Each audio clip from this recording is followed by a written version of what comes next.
Hi everybody, welcome to my YouTube channel Dr. Srinivas Medical Concepts and my FB page Dr. Srinivas Concepts. This is Dr. Srinivas, neurologist from Rajahmundry, Andhra Pradesh. I am also the medical author of the book Focused Neurology. My email is sriklpm@gmail.com. Today we are going to talk about a very interesting and common topic, stroke and hemiplegia. Part 1. Stroke and hemiplegia will not only be useful for MBBS and postgraduate medical students but also dental, nursing, physiotherapy and allied medical specialties. Stroke is such a common disorder that doctors, irrespective of specialty, need to know. Stroke. Introduction. Neurology, in fact, entire neurology can be learned stroke by stroke. If we know stroke thoroughly, we can easily understand all the concepts of neurology. Quote, neurology is learned stroke by stroke, unquote. Charles Miller Fisher, 1913 to 2012. Charles Miller Fisher, usually known as C. Miller Fisher, was a Canadian neurologist whose notable contributions include lacunar stroke, transient ischemic attacks, and Miller-Fisher variant of GBS. So, if we know stroke, we would have known most of the neurology. Neurology is learned stroke by stroke, and therefore understanding stroke becomes very important and essential. Stroke, it's otherwise known as brain attack and hemiplegia. Stroke is an acute, that means it presents suddenly. Stroke is an acute focal brain dysfunction due to vascular disease. So there are three very important components to be understood when we talk or discuss stroke. One, it is acute, presents suddenly. Second, it is focal, pertaining to a particular arterial territory. Third, it's vascular, arteries involved. So stroke is an acute focal brain dysfunction due to vascular disease. Stroke is the second leading cause of death after MI. The three most common causes of death are 1. Heart attack or myocardial infarction, second is stroke or brain attack, and third is cancer. So stroke is the second leading cause of death, and therefore understanding stroke becomes very essential. There are two main types of stroke. One, ischemic stroke. Second is hemorrhagic stroke. 85% of strokes are ischemic strokes. Ischemic stroke is a stroke due to lack of blood flow. 15% of strokes are hemorrhagic strokes. Hemorrhagic stroke is due to bleeding. Transient ischemic attack, otherwise known as TIA, it is an ischemic deficit but that resolves rapidly, usually 24 hours, but according to the latest literature, even less than 1 hour, without radiologic evidence of an infarction, is termed a TIA. So stroke is an acute focal brain dysfunction due to vascular disease. So the three words which we need to know about stroke is acute, focal and vascular. And 85% of strokes are because of ischemia and 15% of strokes are due to hemorrhage. So if we treat 100 persons of stroke patients, on an average 85 people will turn out to be suffering from ischemic stroke and 15 people will turn out to be suffering from hemorrhagic stroke. And why stroke is so important?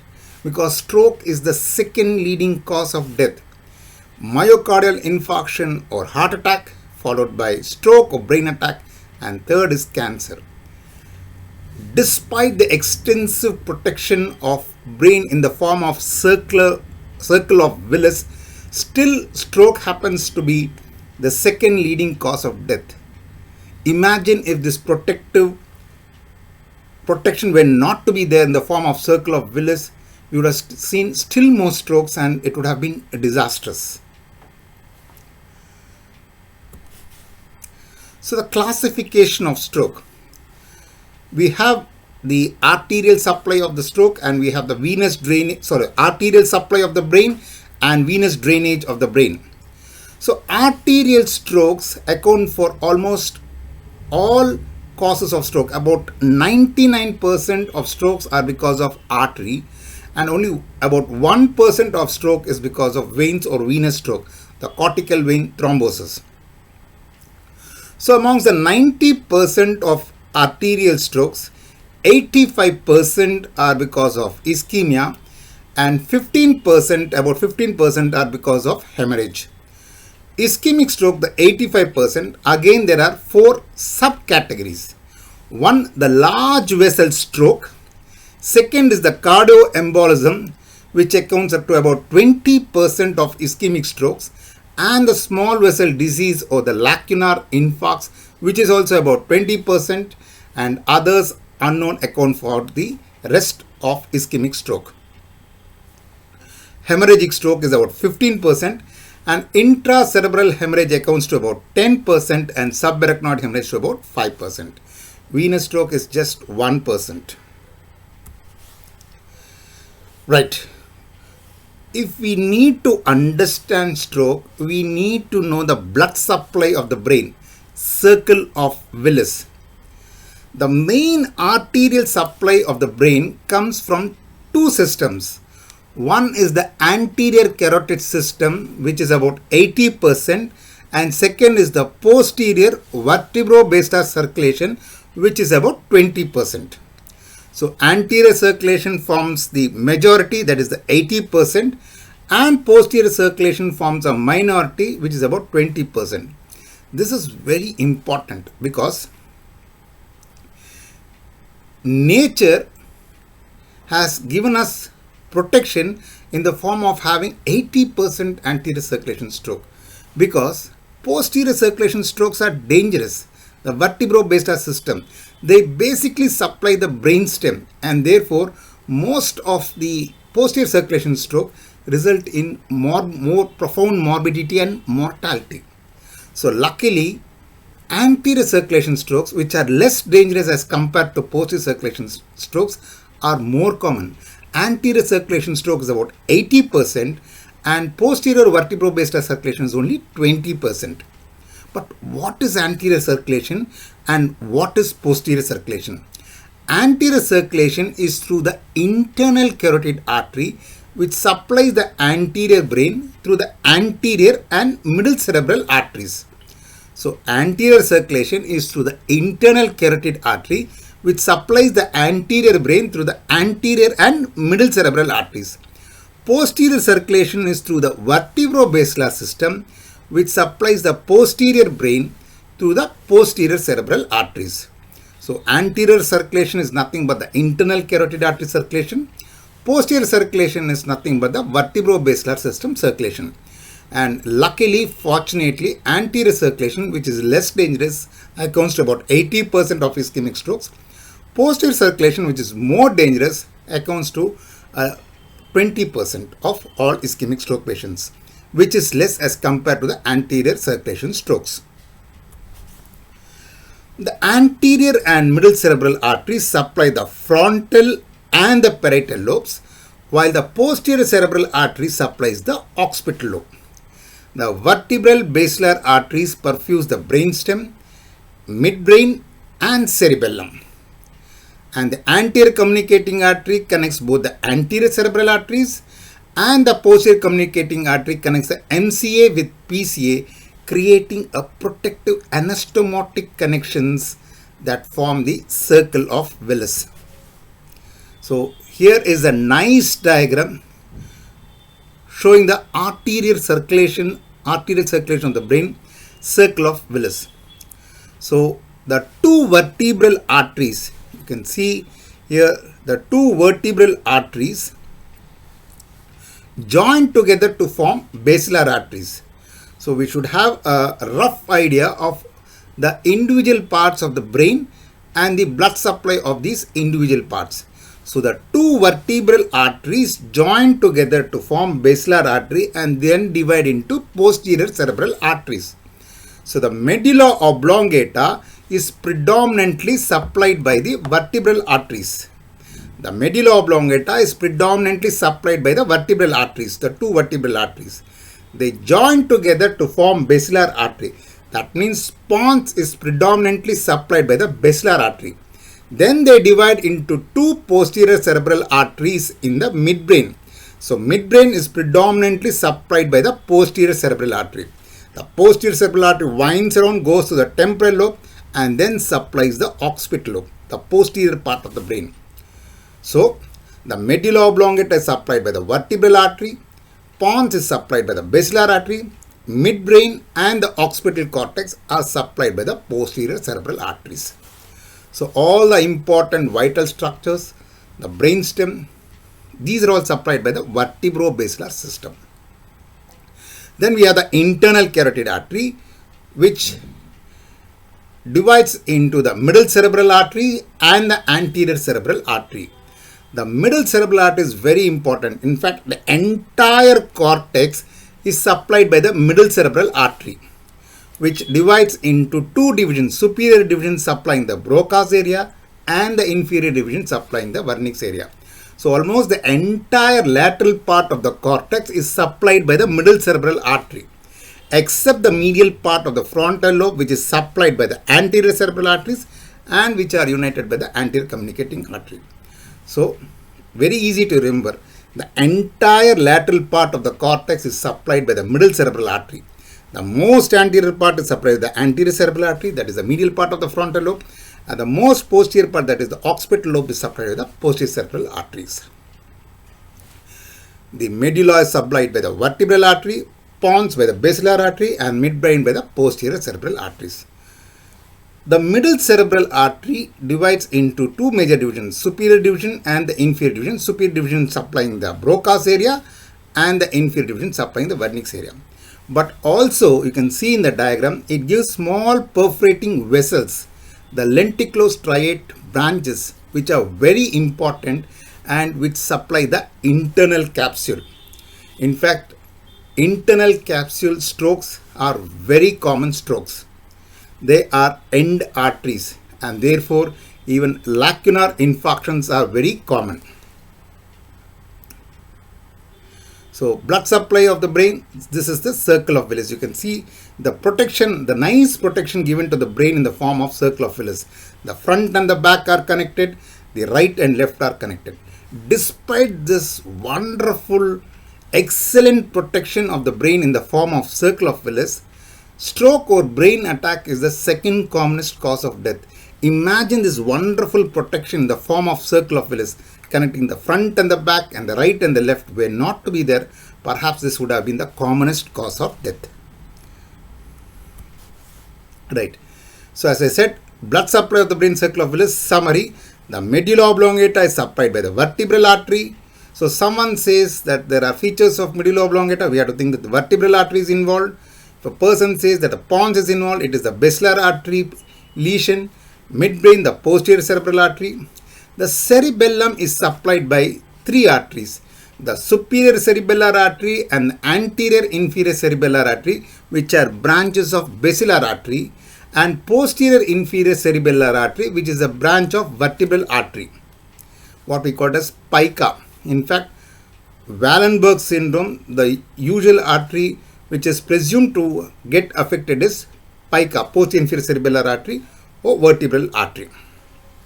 And one more important point, the anterior inferior cerebellar artery gives a branch known as labyrinthine artery, which can cause deafness. Otherwise, per se, the central nervous system cause of deafness are very rare, except for this condition where the labyrinthine artery of the AICA which can get affected. Otherwise, most of the cause of deafness are peripheral. So the entire cortex other than the posterior and the medial frontal cortex is supplied by the middle cerebral artery. The occipital cortex by the posterior cerebral artery, and the frontal cortex medial part is the anterior cerebral artery. Yes, now perhaps we are going to talk about the most important topic of clinical neurology, especially for students, is internal capsule and its clinical significance. Unless we understand internal capsule, the structures and the blood supply, will not be able to understand the concepts and the clinical significance related to internal capsule. First, let me talk about the blood supply of the internal capsule. We need to understand one important point. Unlike other structures which are usually supplied by a single artery, the internal capsule is supplied by many arteries, and therefore if we see individual pure motor hemiplegia, pure sensory hemesthesia, we have to suspect an internal capsule lesion, because the motor area gets a different blood supply, the sensory area gets a different supply, so we can get pure motor hemiplegia, pure sensory hemesthesia. Whereas if motor and sensory are involved together, it is usually supplied by a single artery like the middle cerebral artery, which supplies the motor area or sensory area. So if a person has got a pure motor hemiplegia or a pure sensory hemesthesia, it has to be internal capsule, because they are supplied by different vessels. A pure motor hemiplegia, pure sensory hemesthesia is very unlikely to be due to middle cerebral artery, because middle cerebral artery supplies both the motor and sensory areas. Very important point. Since it's got multiple blood vessels supply, there could be pure motor hemiplegia, pure sensory hemesthesia, dysarthria, clumsy hand syndrome, or ataxic hemiparesis. So what are these different blood vessels supplying the internal capsule? We have middle cerebral artery, anterior cerebral artery, posterior cerebral artery, posterior communicating artery, and internal carotid artery supplying the internal capsule. But is there any easier way to remember the blood supply of internal capsule? This is going to be an easy way of remembering the blood supply of the internal capsule, because there are 5 vessels. We may get confused which part gets a particular blood vessel supply. So internal capsule has basically got 3 parts: anterior limb, genu, and the posterior limb. So we can conveniently divide it into upper part and the lower part. The upper part, as you can see in this diagram, gets predominant blood supply from the middle cerebral artery. The upper part gets a predominant blood supply from the middle cerebral artery. The lower part, the lower half of the internal capsule, we can divide it into upper anterior 1/3, middle 1/3, and posterior 1/3. The anterior 1/3 is supplied by AC, the middle 1/3 by PC, and the posterior 1/3 is again AC. Easy to remember. The anterior 1/3 is AC, that is the anterior cerebral artery, a branch of which is Huebner's artery. So Huebner's artery, a branch of the anterior cerebral artery, supplies the anterior 1/3. Here we have the face and the hand, so it can result in a faciobrachial monoplegia. So anterior cerebral artery, a branch of which is Huebner's artery, if it affects the internal capsule, where we have the corticobulbar fibers and face and hand, you have faciobrachial monoparesis. But if the main anterior cerebral artery is involved, which supplies the medial part of the frontal lobe, the leg area, person will have leg involvement. And if both anterior cerebral arteries get involved, they'll have paraparesis. In fact, it's one of the important cerebral cause of paraparesis. Very important clinical point. If the main anterior cerebral artery is involved, the leg area and the motor homunculus gets affected, they'll have leg weakness. But a branch of anterior cerebral artery, the Huebner's artery, if that gets affected, it supplies the internal capsule. So they'll have faciobrachial monoparesis. The middle 1/3 is supplied by the posterior communicating artery, where we have the corticobulbar fibers, and the posterior 1/3, which is very, very important, the posterior limb. This is supplied again by AC, that is anterior choroidal artery, which is a branch of internal carotid artery. So here in the posterior limb, we have the motor area, the sensory area, and just underneath we have the optic radiations, the retrolenticular part. And therefore, if these three can get affected, if the ICA, that is anterior choroidal artery, is affected, so patient will have hemiplegia, hemesthesia, and homonymous hemianopia. So you have the medial geniculate body, which gives rise to auditory radiations, lateral geniculate body, which gives rise to optic radiations. So this is the blood supply of the internal capsule. So entire upper part is supplied by the middle cerebral artery. The lower part, AC, PC, AC. AC is the anterior cerebral artery, a branch of which is Huebner's artery. PC is posterior communicating artery. Again, AC is anterior choroidal artery, a branch of internal carotid artery. Now if we take the structures, the most important part is the posterior part. You can see the posterior part, it has got the corticospinal fibers. So basically persons will have hemiplegia in this area. The corticospinal fibers supplying the upper limb and the lower limb are affected. The superior thalamic radiations are affected, so person will have hemesthesia. And the optic radiations are also running close by, so they can have homonymous hemianopia. In fact, homonymous hemianopia, hemesthesia and hemiplegia are very characteristic of the ICA lesion, that is the anterior choroidal lesion. When we come to the genu, it is supplied by the corticobulbar fibers. Genu contains the corticobulbar fibers. So basically the face gets affected. And when we come to the anterior limb, which may not produce much deficits, because anterior limbs contain the frontopontocerebellar fibers. It contains the saccadic pathway coming from the front light fields area number 8 going to the PPR, paramedian pontine reticular formation, and then the most important Pepys circuit concerned with memory coming from the dorsal medial nucleus of the thalamus. And why do we have ataxic hemiparesis and clumsy hand dysarthria syndrome, cerebella being affected? It is because the bulk, the frontopontocerebellar fibers, goes to the internal capsule. That is the reason. So as I said, the upper part of the internal capsule, they are supplied by the lenticulostriate arteries of the middle cerebral artery. The lower part of the internal capsule is divided into three parts. First part, Huebner's artery of the anterior cerebral artery. Second part, genu posterior communicating artery. And the third part, anterior choroidal artery. This is the blood supply. And the structures, it has three divisions: anterior limb, genu, and the posterior limb. The posterior limb is very important as it contains the corticospinal tract and sensory fibers with the nearby optic radiations causing hemiplegia, a dense hemiplegia, hemesthesia, homonymous hemianopia because of the anterior choroid lesion. Again, very important point. Internal capsule lesion produces a dense hemiplegia because all the fibers, the corticospinal fibers, are together. So if the upper limb and the lower limb are equally involved, then it's a dense hemiplegia. The lesion is in the internal capsule.